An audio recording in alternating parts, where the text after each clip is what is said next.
कथनी और करनी में कितना बड़ा फर्क होता है आज की वीडियो में मैं आपको दिखाने वाला हूं। डियर पीएफ ऑफिस सीरीज, जहां पे हम पीएफ ऑफिस को बताते हैं कि उनके सिस्टम में कहां-कहां कमी है और उन कमियों को कैसे दूर किया जाना है। हम पॉजिटिव सजेशन भी देते हैं, तो ध्यान से समझिएगा। आज की वीडियो पीएफ मेंबर के लिए बहुत ज़्यादा काम की है और पीएफ ऑफिस के लिए भी आँख खोलने वाली है।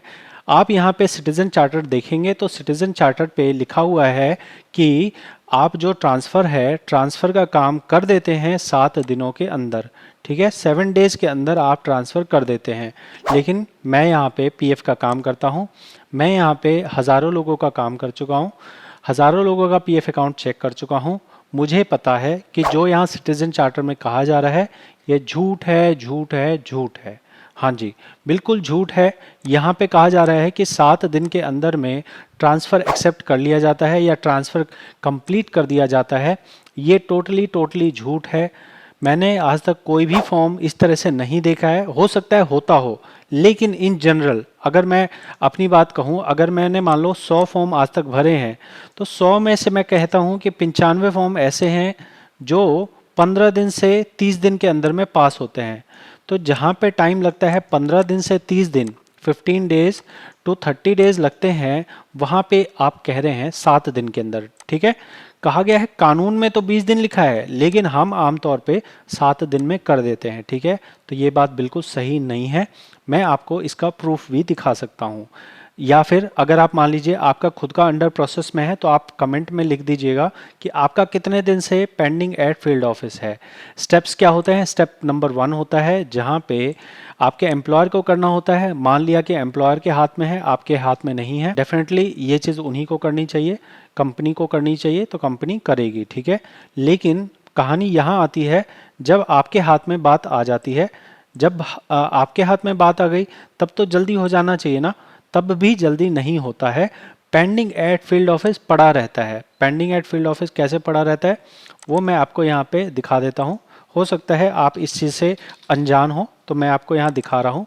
इस तरह का जो इमेज होता है पेंडिंग एट फील्ड ऑफिस, ये आपके अकाउंट में लगभग 10 से 15 दिन तक ऐसे ही रहता है। ठीक है, मान लो ये स्टेप हो गया।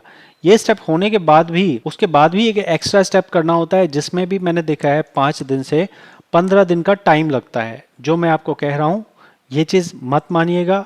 अगर आपका अपना ट्रांसफ़र होगा तो आपको एक्चुअल रियलिटी पता लग जाएगी, और अगर आपको अभी भी पता लग चुकी है रियलिटी तो आप ज़रूर कमेंट में बता सकते हैं। तो होगा क्या? होगा ये कि कंपनी ने एक्सेप्ट कर लिया, उसके बाद फील्ड ऑफिस के पास पेंडिंग पड़ा है, यहाँ पे कोई समय सीमा नहीं है। सिटीजन चार्टर कहता है 7 दिन, लेकिन 7 दिन की कोई गारंटी नहीं है। मैंने इन जनरल देखा है 7 दिन से ज़्यादा ही लगते हैं। समस्या यहाँ भी नहीं है, समस्या इससे और ज़्यादा गंभीर समस्या क्या है? गंभीर समस्या ये है कि मान लिया कि अभी मेंबर को दिख रहा है कि इसके अलग अलग आईडी में पैसा है, ट्रांसफ़र कंप्लीट, एक तरह से मेंबर के पास मैसेज आ गया और मेंबर ने देखा अब सारा पैसा उसका इकट्ठा हो गया। कैसा नज़र आएगा?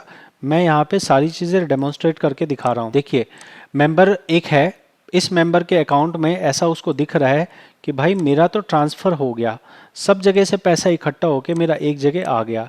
अब मेंबर क्या करेगा? मेंबर जाके अपना फॉर्म भर देगा। लेकिन यहाँ पे कमी है। कमी क्या है? जो ट्रांसफ़र आपको बाहर दिख रहा है, जो आपको मान लो ये देखो यहाँ पे सेटल क्लेम में दिख रहा है कि भाई ये ट्रांसफ़र हमारा कंप्लीट हो गया। किस तारीख में हो गया? यहाँ पे, यहाँ ध्यान से देखिएगा, 12/3, 20/3 और 19/3, मतलब हमारा मार्च में हो गया है। अभी चल रहा है मई, तो मान सकते हैं ना कि हो गया कंप्लीट। लेकिन भाई साहब नहीं, कंप्लीट आपको दिख रहा है लेकिन वो हुआ नहीं है। यहाँ आप ध्यान से देखेंगे तो अभी भी इसे सब्जेक्ट टू वेरिफिकेशन बताया जा रहा है। सब्जेक्ट टू वेरिफिकेशन बताने का मतलब होता है कि भाई साहब आप भले ही देख पा रहे हैं कि आपका यहाँ पे बैलेंस बढ़ गया हो, लेकिन अभी इनका एक इंटरनल प्रोसेस रह गया है।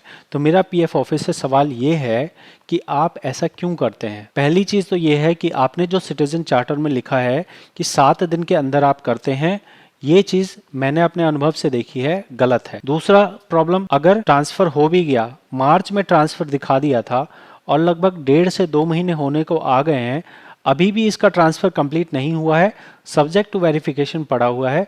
यहाँ पे 1 अप्रैल की तारीख लिखी हुई है। तो ये जो 1 अप्रैल की तारीख लिखी है, मेंबर को कैसे पता चलेगी? और ये जिम्मेवारी तो पीएफ ऑफिस की है करने की। यहाँ पे 1 महीने से सब्जेक्ट टू वेरिफिकेशन पड़ा है। 1 महीने से कोई फॉर्म कैसे पड़ा रह सकता है? ये मैं आपको एक एग्जाम्पल दिखा रहा हूँ, लेकिन ऐसे कई एग्जाम्पल हैं। इसकी वजह से हुआ क्या है, नुकसान क्या है? नुकसान नंबर 1 ये है कि अगर मान लीजिए ये एक लास्ट कंपनी है और इस लास्ट कंपनी में उस मेंबर को 1910C भरना है। 1910C मतलब फाइनल सेटलमेंट का भरना है। तो अगर वो ऐसा फॉर्म भर देते हैं तो इसके आगे जितना अमाउंट लिखा है वो इन्हें नहीं मिलेगा। ये जो तीनों एंट्री का टोटल है ये 6 लाख रुपए है। अगर मेंबर ये समझता है कि ट्रांसफ़र कंप्लीट हो गया है और वो अपना फाइनल सेटलमेंट का फॉर्म भरता है, इन 3 कंपनियों वाला पैसा नहीं मिलेगा। गलती किसकी है? गलती पीएफ ऑफिस की है। नुकसान किसका होगा? मेंबर का होगा। ठीक है। दूसरा सिचुएशन, अगर मान लो मेंबर सोचता है कि ट्रांसफ़र हो गया, मैं फॉर्म 31 भरूंगा और अपना मान लीजिए पैसा निकालना चाहूँगा। फॉर्म 31 भरेगा तो क्या कहा जाएगा? कहा जाएगा कि आपकी इनसफिशिएंट सर्विस है। क्या मैं अपने मन से कह रहा हूँ? नहीं, मैं मन से नहीं कह रहा हूँ। देखिए, मेंबर की सर्विस यहाँ 9 साल की है। मेंबर यहाँ पे घर बनाने के नाम पे निकालना चाहता है पैसा। क्या कहा जा रहा है? 5 साल की आपकी सर्विस नहीं हुई है। मजाक चल रहा है क्या? मजाक तो नहीं चल रहा ना। तो पीएफ ऑफिस इस तरह का मजाक करना बंद कर देना चाहिए। आपका जो ट्रांसफर करने का तरीका है वो गलत है। सबसे पहली चीज, आपने सिटीजन चार्टर में गलत लिखा है कि आप किसी ट्रांसफर को 7 दिन में कर देते हैं। ये चीज़ गलत है। दूसरी चीज़ गलत क्या है? दूसरी चीज़ ये गलत है कि जो आपने कहा है सब्जेक्ट टू वेरिफिकेशन, ये सब्जेक्ट टू वेरिफिकेशन इमीडिएटली होना चाहिए। जब मैसेज आ गया, जब मेंबर को दिख गया कि भाई ट्रांसफ़र कंप्लीट हो गया, 12 मार्च को जब ट्रांसफ़र कंप्लीट हो गया तो आज है 3 मई। अरे भाई, 3 मई तक उसका ट्रांसफ़र कंप्लीट ही नहीं हुआ। ऐसी कौन सी वेरिफिकेशन है जो आपसे नहीं हो पा रही है? तो इस वेरिफिकेशन वाली चीज़ को ऑटोमेशन में होना चाहिए। इस वेरिफिकेशन की वजह से हज़ारों नहीं लाखों पीएफ मेंबर्स का नुकसान होता है। 1910C अगर उन्होंने भर दिया तो उन्हें पुरानी कंपनी का पैसा नहीं मिलता है।